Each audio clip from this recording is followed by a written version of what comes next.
Autorité d'expertise aux multiples facettes, la cellule plongée humaine intervention sous la mer veille au bon déroulement des activités sous-marines. Branche opérationnelle de la Cefismer, la section intervention engin opère dans les missions telles que l'assistance à sous-marins en détresse, aidée du robot téléguidé et submersible jusqu'à 2000 mètres, le fameux ROV Diomède. Durant une semaine, cette unité expérimente et affine leur technique d'intervention sur une maquette en baie de Villefranche-sur-Mer.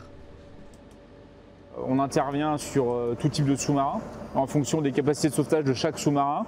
Soit on met en place un système de ventilation, soit on réalise des missions de pod posting, donc de transfert de conteneurs dans lequel on vient mettre des médicaments, du matériel de soutien pour que les sous-mariniers puissent tenir dans le temps avant l'arrivée du NSRS pour les secourir avec leur sous-marin d'évacuation.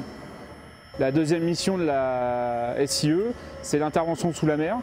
Donc, dans le cadre de nos opérations, on intervient jusqu'à 2000 mètres de profondeur pour faire de l'investigation sous-marine sur réquisition judiciaire ou sous ordre des préfets maritimes.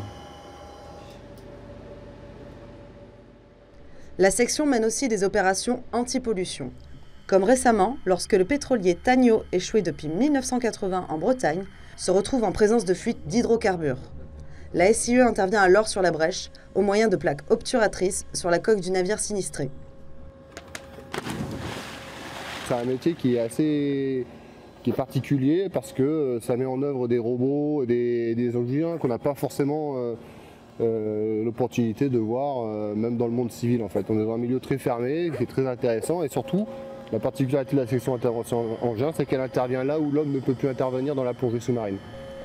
Pilotes, plongeurs, techniciens, toujours à la pointe de la technologie, cette unité nécessite des compétences particulières et uniques en France.